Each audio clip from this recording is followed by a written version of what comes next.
kita di Remaja Berbicara. Oke, materinya kali ini nih menarik sih buat kita yang remaja, apalagi buat kita yang masih belajar, karena materinya AI sebagai gaya belajar pada remaja.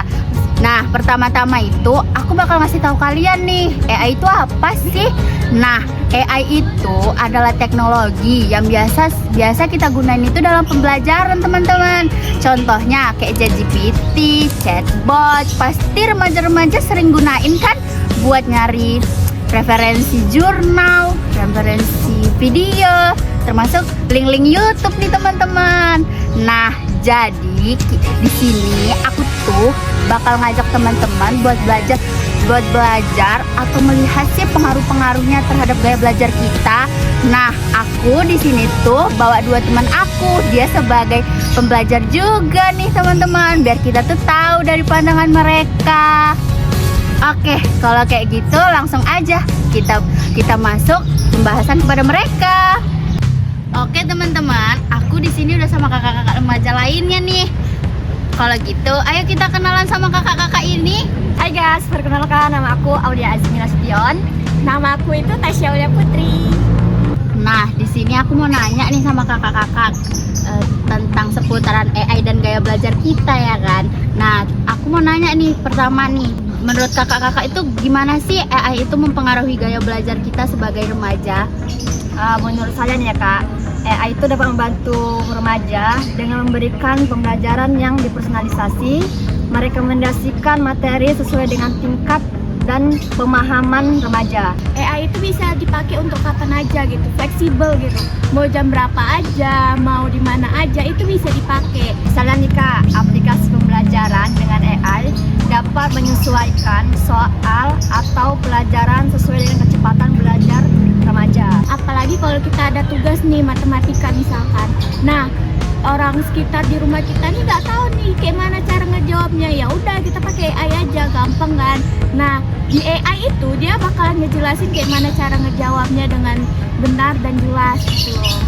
Pertanyaan selanjutnya nih ya kak ya, apa sih gaya belajar yang biasa tuh umum dilakukan sama kita nih para remaja? Menurut saya gaya belajar yang biasa digunakan oleh remaja, yang pertama itu seperti visual, belajar dengan melihat video ataupun gambar, dan yang kedua itu auditorial, belajar dengan mendengarkan seperti melihat podcast, terus musik maupun lainnya. Aku di sini cuma mau nambahin ya dari penjelasan kakak Asmi, yaitu gaya belajar kinestetik. Kinestetik itu gaya belajar yang dilakukan dengan bergerak dan dilakukan secara langsung gitu.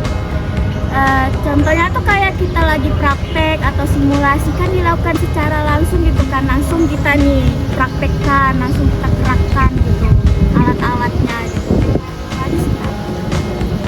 Nah, ini pertanyaan terakhir nih ya kak, kan karena kita keseringan gunakan AI itu tuh pasti ada kayak dampaknya. Nah, ini nih aku mau nanya nih, menurut kakak-kakak nih, apa sih resikonya buat gaya belajar kita kalau kita keseringan menggunakan AI? Menurut saya kurangnya berinteraksi sosial. Kita tuh jadi kayak ketergantungan. Misalkan nih contoh simpelnya aja nih yang di sekitar kita. Kalau misalkan dosen ada ngasih tugas nih, nah kita nih ya udah, ayo kita ngerjainnya ini dari AI aja biar cepet siapnya. Terus jawabannya bener kok, ya udah ngapain capek-capek mikir kan. Jadi otak kita tuh males gara-gara pakai AI terus-terusan gitu. Kayak remaja tuh kurang berpikir kritis gitu iya, lah. jadi kayak males gitu ya. Tidak memekaikan pikiran sendiri. Iya. Oke. Nah, tadi kan kita udah bahas nih kak resikonya nih. Terus solusinya deh buat menurut kakak-kakak tuh apa deh buat kita nih para remaja-remaja, mungkin bisa kasih tahu teman-teman juga ya kan, solusinya dari resiko-resiko yang mungkin kita hadapin terhadap AI nih. Menurut saya itu jangan terlalu bergantung sama AI. Gunakan AI itu seperlunya aja dan untuk mencari referensi, dan sering-sering itu membaca melalui jurnal, buku selama 30 menit. Maksimal itu 30 menit setiap malam gitu kan. Tapi Kalau misalkan mau lanjut dulu, istirahat dulu, rebahan atau apa selama 5 menit barulah lanjut lagi. Kalau menurut aku tuh kita tuh harus evaluasi diri sendiri.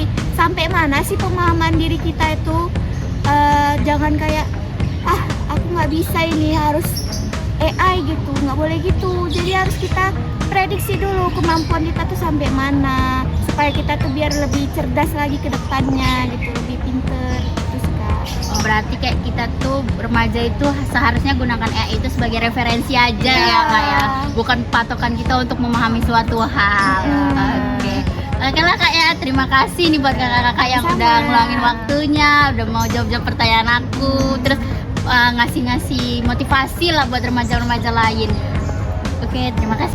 Nah, oke teman-teman, tadi kita udah bincang-bincang tuh sama kakak-kakak kan. Jadi sebelum kita menutup, aku mau ngeringkasin sedikit nih buat teman-teman. Jadi teman-teman, kita tuh boleh gunain AI, boleh banget. Apalagi AI itu kan wawasannya luas. Jadi kita bisa gunakan AI itu sebagai referensi aja. Jangan apa-apa tuh kita berpatokan sama jawaban AI. Kalau kita terlalu berpatokan teman-teman, kita tuh kurang berpikir kritis sebagai remaja. Kita tuh sulit untuk mengeluarkan pendapat kita sendiri. Nah, dari jawaban-jawaban kakak-kakak tadi tuh ada yang bisa memotivasi teman-teman.